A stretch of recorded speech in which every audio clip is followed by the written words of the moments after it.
제가 2008년도에 아프리카에 선교를 갔었는데 케냐에 갔습니다. 호텔에 들어갔더니 안내원이 말라리아 모기에 물리지 않도록 주의하십시오 라고 이야기했습니다. 이 모기에 물리게 되면 3, 4일 동안 고열로 혼수 상태에 빠지기도 하고 적혈구가 파괴돼서 빈혈이 동반도 하고 또 황달이 찾아오기도 하고 심하면 죽기도 한다는 것입니다. 실제로 아프리카에서는 말라리아로 인해서 수십만 명이 매년 죽습니다. 그래서 아프리카로 여행을 할 사람들은 우리나라 보사부에서 다 예방접종을 시키고 약을 먹이고 그래서 이제 출국을 시키죠. 그래서 호텔 방에 들어가서 잠을 이제 자려고 불을 꺼서 누웠는데 엥 소리가 납니다. 무슨 소리입니까? 모기 소리입니다. 말라리아 모기가 이 방 안에 있다 하는 이 정보를 귀집사가 나에게 보고를 했습니다. 원래 귀는 정보 담당 집사거든요. 그래서 긴장이 됐습니다. 이 모기에 물리면 안 되는데 물리지 않기 위해서는 어떻게 해야 될까? 불을 켜고 어디 있는지 확인한 뒤에 잡아서 죽여야 되겠다. 그리고 모기를 잡으려고 이미 계획을 세워서 불을 켰습니다. 그리고 두 눈 집사에게 야 어디 있나 확인해라 하고 지시를 했더니 두 눈이 헤드라이트를 켜가지고 두리번했는데 천장에 딱 붙어 있었습니다. 그래서 너무 높아가지고 손이 닿지 않습니다. 화장실에 들어가서 수건 2개를 가지고 새끼를 꼬았습니다. 방망이 하나가 생겼습니다. 그리고 의자 하나를 갖다 놓고 올랐으니까 천장에 닿습니다. 그래서 해가지고 잡아 죽였습니다. 그날 밤 모기는 소리를 냈기 때문에 죽었고 나는 모기 소리 때문에 살았습니다. 들어야 할 소리가 있고 듣지 말아야 할 소리가 있는데 인간이 총칼에 맞아 죽은 사람보다는 듣지 말아야 할 소리를 들어가지고 죽은 사람이 더 많답니다. 또한 꼭 들어야 할 소리를 들었기 때문에 죽음을 피하거나 건강해졌거나 행복해졌거나 영생을 얻는 사람이 있습니다. 그래서 오늘 우리는 꼭 들어야 할 것만 듣는 귀를 갖는다면 그것이 바로 들을 귀 있는 자들이고 그런 사람이 복이 되는 줄로 믿습니다. 오늘 이 본문 말씀 내용은 이런 것이죠. 이스라엘 백성이 하나님의 법도를 떠나고 우상을 숭배하게 되자 하나님의 공의가 그들을 징계합니다. 하나님의 그 성품을 두 가지로 나눈다면 하나는 공의고 하나는 사랑입니다. 공의는 잘못했을 때 매를 때리는 것이고 매를 맞고 울고 뉘우쳤을 때는 깨어나 준 것이 사랑입니다. 그래서 하나님은 언제나 우리를 때리시고 또 만지시는 공의와 사랑으로 우리를 온전히 세우시죠. 그래서 이스라엘 백성이 죄를 범하니 바벨론이라는 그때 초강대국에게 포로로 돼서 잡혀가게 합니다. 그런데 그들이 거발강가에서 하나님 앞에 지은 죄를 뉘우치고 고국을 그리워하며 울며 회개합니다. 그러자 하나님의 마음이 이 백성을 다시 고국으로 돌아오게 해야 되겠다 하고 하나님은 주전 538년에 신강국이었던 페르시아의 고레스 왕을 통해서 결국은 바벨론을 정복하게 합니다. 그리고 천년을 통일하고 바벨론 통치하에서 고생하던 유다 백성은 고국으로 돌아가도 좋다는 자기령을 선포하게 됩니다. 바로 그런 얘기가 여기에 기록되어 있습니다. 여러분, 소리 그러면 우리나라 국어사전에 한 5, 6가지로 정리해 놨더라고요. 소리란 물체가 진동할 때 청각으로 느끼는 것. 두 번째, 사람이나 동물의 발성기에서 나오는 것. 소리란 언어학으로 말하면 음성이나 말을 음이함. 소리란 음악에서 각종 악기에서 나오는 것, 한간의 여론이나 호소를 소리라고 한다. 국민의 소리를 들어라는 등, 그 다음에 소식을 소리로 표현하기도 함. 이렇게 이야기합니다. 이 세상에는 여러 소리가 있습니다. 그런데 우리가 들어야 할 소리는 세 가지예요. 하나는 역사에서 들리는 소리, 또 하나는 위에서 들리는 하나님의 음성, 세 번째는 내 안에서 들려오는 양심의 소리. 이 세 가지에 민감해야 우리가 바른 인생을 살 수 있습니다. 우리가 꼭 들어야 할 소리, 첫 번째는 역사의 소리를 들어야 합니다. 역사는 좋은 일이든 나쁜 일이든 그냥 흔적이 남아 있습니다. 그래서 나쁜 역사는 동기가 죄에 있고, 좋은 역사는 동기가 선에 있음을 금방 알게 되죠. 그래서 역사의 소리를 들으면 역사는 나를 바라보는 거울입니다. 그래서 과거에 있었던 일들이 지금도 있기 때문에 과거 역사를 보면 현재 나는 어떤 사람이 되어야 하는가를 금방 알아차리게 되는 것이죠. 오늘 여기에 역사의 소리를 듣도록 하는 말씀이 16절, 17절에 나옵니다. 우리 같이 한번 읽어봅니다. 나 여호와가 이같이 말하노라. 바다 가운데의 길을 큰 물 가운데에 지름길을 내고 병거와 말과 군대의 용사를 이끌어내어 그들이 일시에 엎드러져 일어나지 못하고 소멸하기를 꺼져가는 등불 같게 하였느니라. 이것은 모세 시대, 지금부터 3500년 전, BC 1500년 전에 있었던 이야기입니다.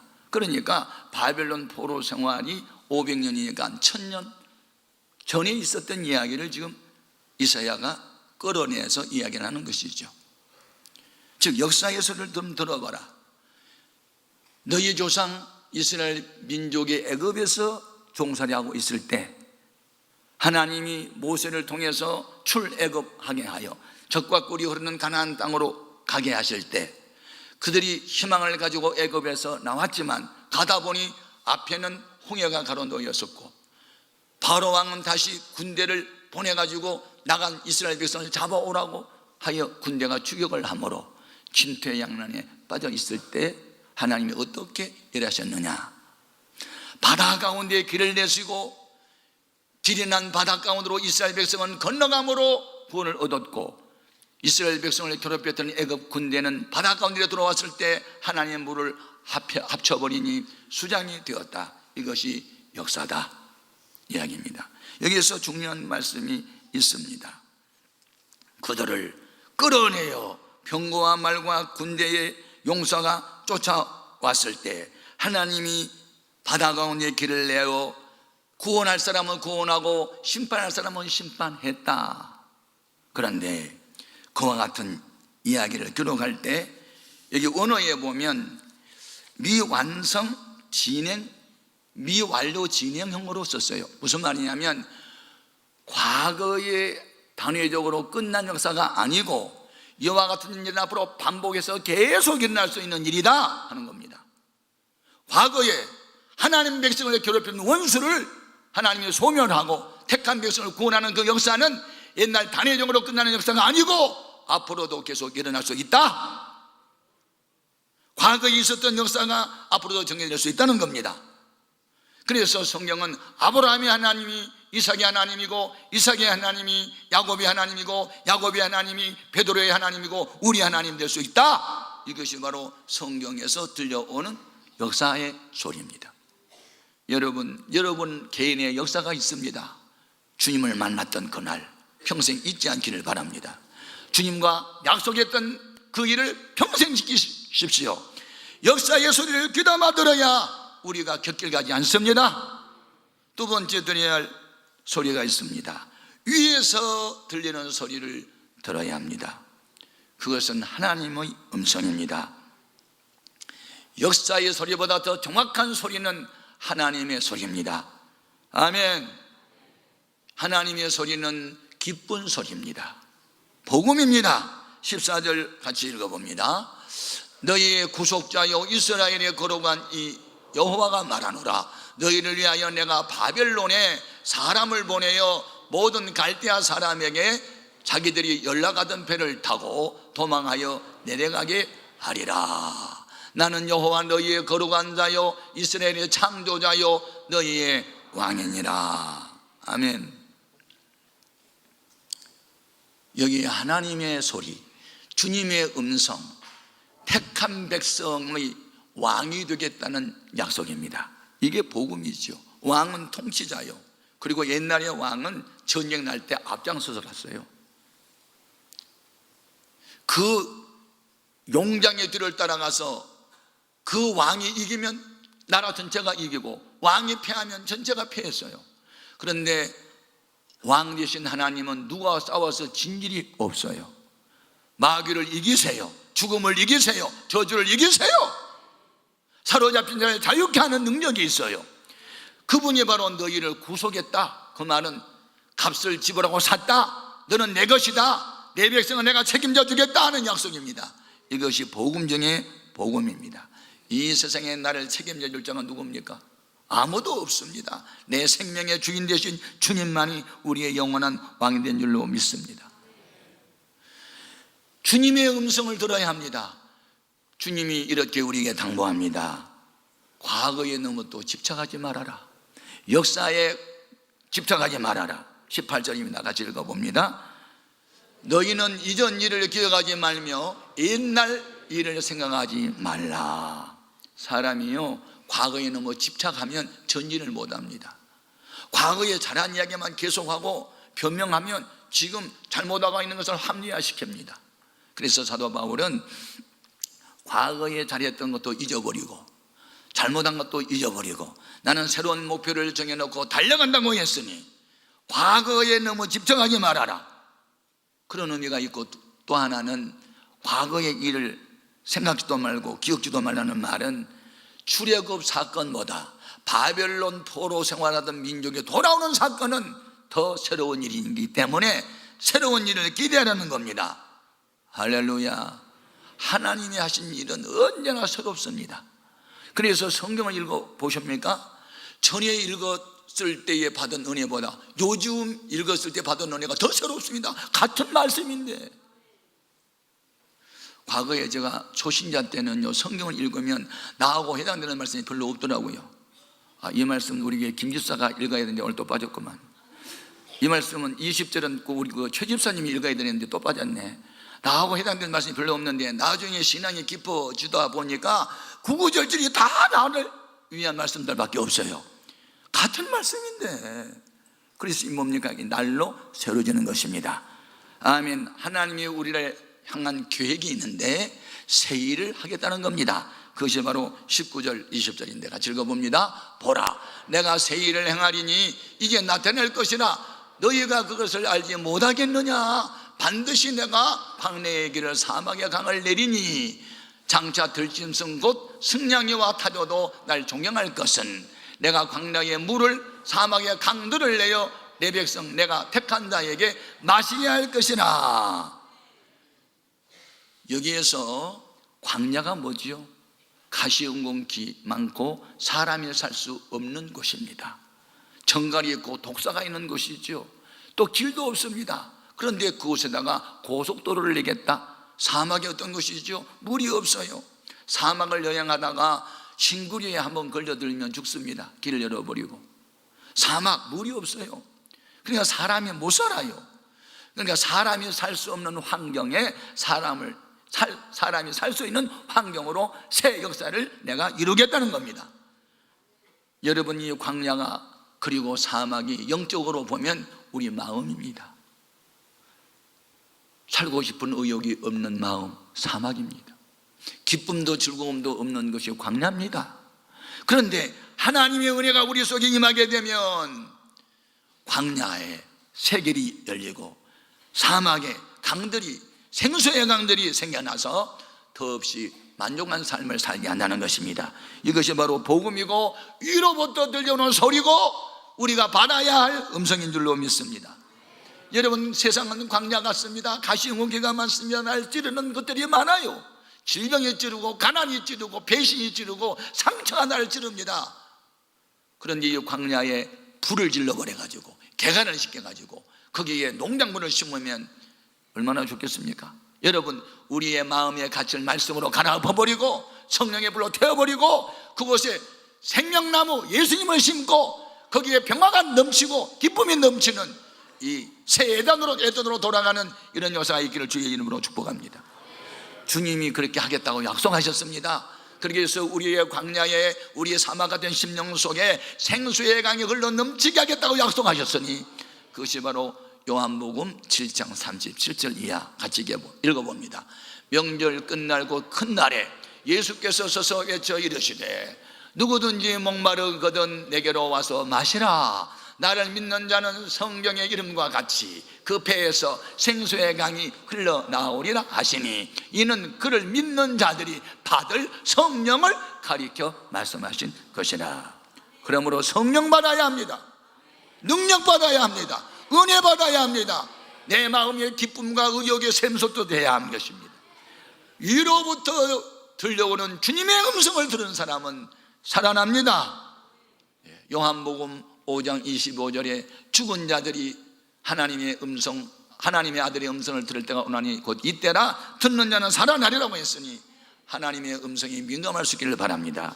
세 번째, 우리가 들어야 할 소리가 있습니다.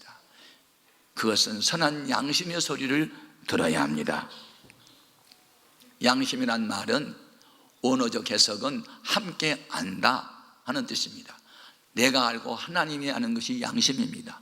사람은 속을 수 있어요. 그런데 하나님은 속지 않고 내 양심은 속일 수 없어요. 그런데 범죄한 사실이 있는데도 불구하고 자꾸 거짓말하면 거짓말 탐지를 갖다 대지 않습니까? 은혜를 받았다 하는 사람들도 양심이 불량한 사람들이 있어요. 하나님이 주신 마음을 버리는 사람이 있어서, 한 예를 들면 초대교회에 아나니아하고 삽비라 부부는 은혜를 받고 너무 감사해서 이 은혜를 무엇으로 보답할까, 그리고 헌금을 작정했습니다. 그런데 막상 드리려고 보니까 욕심이 생겨가지고 작정한 헌금을 다 안 드리고 떼어 먹습니다. 그것이 뭡니까? 선한 양심이 아닌 것이죠. 그래서 선한 양심을 버리는 사람들에 대하여 성경은 믿음에 관하여는 파선하는 배와 같다 그랬습니다. 자, 디모데전서 1장 19절 같이 볼까요? 믿음과 착한 양심을 가지라. 어떤 이들은 이 양심을 버렸고 그 믿음에 관하여는 파선하였다. 착한 양심을 버리는 사람은 파선하는 배와 같다는 겁니다. 파선이 뭡니까? 쪼개지는 배. 망망한 데에 넓고 깊은 바다에 배를 타고 가다가 배가 깨져버렸다. 그러면 죽는 거 아니겠습니까? 양심을 버리면 파선하는 배 안에 타고 있는 사람과 같다 그 말이죠. 그런데 아나니아와 삽비라는 양심을 버렸어요. 착한 양심을. 그 거짓말을 해요. 그러니까 베드로가 성령에 충만한 가운데 그들의 마음을 딱 들여다보니까 거짓말 하잖아요. 거짓말하는 자의 아비는 마귀니까 너희 속에는 마귀가 사탄이 가득하다 책망을 하지요. 자, 사도행전 5장 3절 베드로가 이르되 아나니아야 어찌하여 사탄이 내 마음에 가득하여 네가 성령을 속이고 땅값 얼마를 감추었느냐. 땅이 그대로 있을 때에는 네 땅이 아니며 판 후에도 내 마음대로 할 수가 없더냐. 어찌하여 이 일을 내 마음에 두었느냐. 사람에게 거짓말한 것이 아니요 하나님께로다. 보십시오, 하나님과 양심을 결합하고 있습니다. 양심을 속이면 하나님을 속인다 그 말이죠. 그러므로 은혜를 받아서도 양심을 속이는 사람이 있습니다. 여러분, 우리는 양심을 따라 살아야 됩니다. 양심은 내 안에 있지만 내 편이 아니고 늘 하나님의 편입니다. 착한 양심을 가지면요, 불쌍한 사람이 나타나면 그냥 못 지나갑니다. 도움이 필요한 사람이 딱 눈에 보이면 돕지 않으면 마음이 견딜 수가 없습니다. 마음이 착해서. 사람이 마음이 착하다는 것은 청결한 양심을 가진 것이고, 마음이 청결한 사람은요, 이 대자연에서 일어나는 모든 일들 속에서도 하나님의 음성을 듣습니다. 제가 교회학교 교사를 할 때 아이들에게 가르친 어린이 찬송가가 있는데, 이 대선 작사 장수철 작곡의 꽃가지에 내리는 가는 빗소리, 우리 같이 한번 불러볼래요? 예.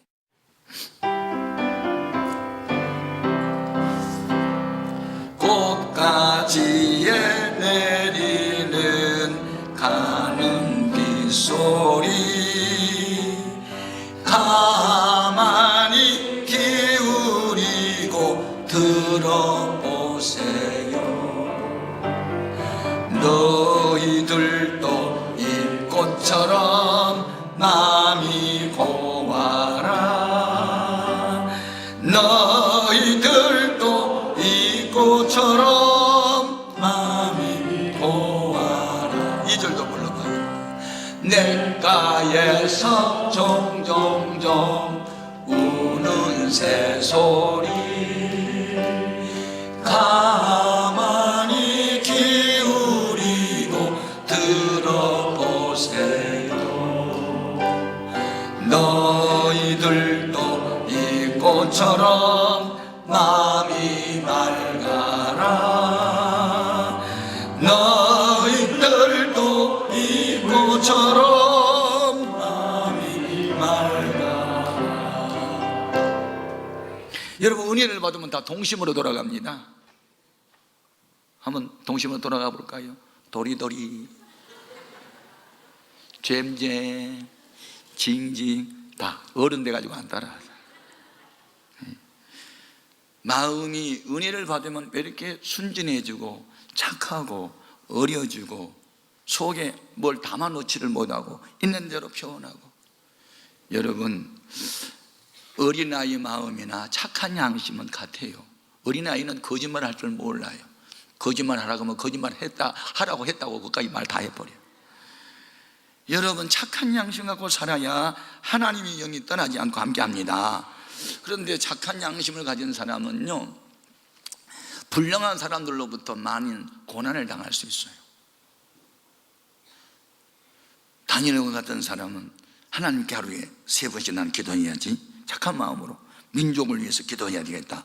그리고 하나님과 약속을 지키려고 매일 하는데, 다니엘을 시기하고 질투했던 사람들이 악법을 만들어가지고 하나님께 기도하는 사람들은 사자밥이 되게 하자, 그래가지고 사자굴 속에 던져요. 이건 죄를 지어서 당하는 고난이 아니고 의롭게 바르게 청결한 양심, 착한 양심 갖고 살아보려는 사람들이 당하는 고난이에요. 그러면 결과는 어떻게 됐을까요? 사자굴 속에 던져줬어요. 여러분, 우리가 믿음 지키고 양심 따라 살면 고난이 없을 것 같아요? 고난이 있어요. 그런데 하나님의 고난을 책임져 주세요. 이게 중요한 거죠. 사자굴 속에 던졌는데 하나님의 천사를 보내가지고 사도로 하여금 다니엘을 해치지 못하도록 딱 입을 봉합니다. 가만히 있어, 이렇게 해가지고 사자가 밤새도록 눈만 뜨고 꾸벅꾸벅하고 덤비지를 못했어요. 누가 그렇게 하셨어요? 하나님이. 다리오 왕이 다니엘을 사랑했지요. 다니엘을 사자굴에서 건지시죠. 그리고 누가 우리 다니엘을 죽이려고 이 악법을 만들었느냐? 잡아오라! 잡아와가지고 그들을 대신 던지죠. 그러니까 어떻게 됐어요? 다니엘서 6장 24절 같이 읽어봅니다. 왕이 말하여 다니엘을 참소한 사람들을 끌어오게 하고 그들을 그들의 처자들과 함께 사자굴에 던져 넣게 하였더니 그들이 굴 바닥에 닿기도 전에 사자들이 곧 그들을 움켜서 그 뼈까지도 부숴뜨렸더라. 원수를 하나님이 갚아주셨네요. 이것이 양심의 소리를 듣고 살아가는 사람들을 책임져 주시는 하나님 되심을 보여준 일이었어요. 여러분, 문이 열리고 길이 열리기를 원하거든 적은 능력을 가지고도 말씀을 지켜보십시오. 자, 요한계시록 3장 8절입니다. 볼지어다 내가 내 앞에 열린 문을 두었으되 능히 닫을 사람이 없으리라. 내가 내 행위를 아노니 네가 작은 능력을 가지고도 내 말을 지키며 내 이름을 배반하지 아니하였도다. 여러분, 문이 열리고 길이 열리기를 원하거든 적은 능력을 가졌지만 말씀을 지키십시오. 음성을, 하나님의 음성, 양심의 소리 다 들으십시오. 지키십시오. 마음을 지키십시오. 주님이 지켜주십니다. 10절 봅니다. 요한계시록 3장 10절. 네가 나의 인내의 말씀을 지켰은즉 내가 또한 너를 지키어 시험의 때를 면하게 하리니 이는 장차 온 세상에 임하여 땅에 구하는 자들 시험할 때라. 이스라엘 백성이 애굽에서 나올 때 다 고센 땅에 머물게 하셨습니다. 그랬더니 고센 땅에는 흑암의 재앙이 없게 하셨습니다. 장자가 죽는 일도 면하게 해주셨습니다. 말씀을 지켜 살면 하나님 우리 생명과 재산을 지켜주실 줄로 믿습니다. 그것으로 끝나지 않습니다. 양심의 소리, 하나님의 소리, 역사의 소리를 기도만 듣고 지켜 살아가는 사람들은 한 시대에 기둥 같은 일꾼으로 세워진다고 약속했으니 요한계시록 3장 12절 말씀을 또 읽어봅니다. 이기는 자는 내 하나님 성전의 기둥이 되게 하리니 그가 결코 다시 나가지 아니하리라. 내가 하나님의 이름과 하나님의 성 곧 하늘에서 내 하나님께로부터 내려오는 새 예루살렘의 이름과 나의 새 이름을 그의 위에 기록하리라. 이 말씀은 보이지 아니하신 하나님이 어느 사람을 통하여 하나님이 살아 계심을 보여주겠다 그 말입니다. 하나님은 보이지 않지만 하나님이 함께한 사람은 볼 수 있습니다. 여러분의 언행 심사 통해서 살아계신 하나님의 만민 앞에 보여지기를 바랍니다. 나는 하나님을 본 일은 없고 예수를 본 일은 없지만 예수 믿는 그분을 바라보니까 정말 하나님이 있는 것 같아 하는 느낌을 주어야 전도도 되고 크리스찬들을 존경도 하고 교회가 부흥될 수 있습니다. 그래서 오늘 우리는 하도 사람들이 보여주면 안 보여주면 안 믿으니까 그래서 기적이 있었고 표적이 나타났고 그거 아닙니까? 기적과 표적은 기독교의 목적이 아니에요. 그것은 강박한 사람들의 마음의 문을 열도록 하는 수단에 불과했습니다. 그러므로 기적을 경험하지 않아도 믿는 사람은 진짜 복 있는 사람이에요. 그런데 어떤 사람은 기적을 보고도 안 믿는 거예요. 그래서 우리는 보는 것보다는 듣는 것이 더 중요하다. 아멘. 믿음은 들음에서 납니다. 그리스도 예수의 말씀으로만 믿음이 생기는 것입니다. 말씀을 맺습니다. 역사의 소리를 귀담아 들으십시오. 양심의 소리를 귀담아 들으십시오. 히어링이 아니고 리스닝을 하십시오. 귀담아 들으십시오. 유념하십시오. 그리고 하나님의 음성을 귀담아 들으십시오. 가슴에 신비에 새기십시오. 지켜서 하십시오. 주님이 새 일을 행하실 겁니다. 이제 막혔던 길이 열릴 것입니다. 맺혔던 것이 풀리게 될 것입니다. 그 같은 역사가 있기를 주님의 이름으로 축복합니다. 기도하십시다.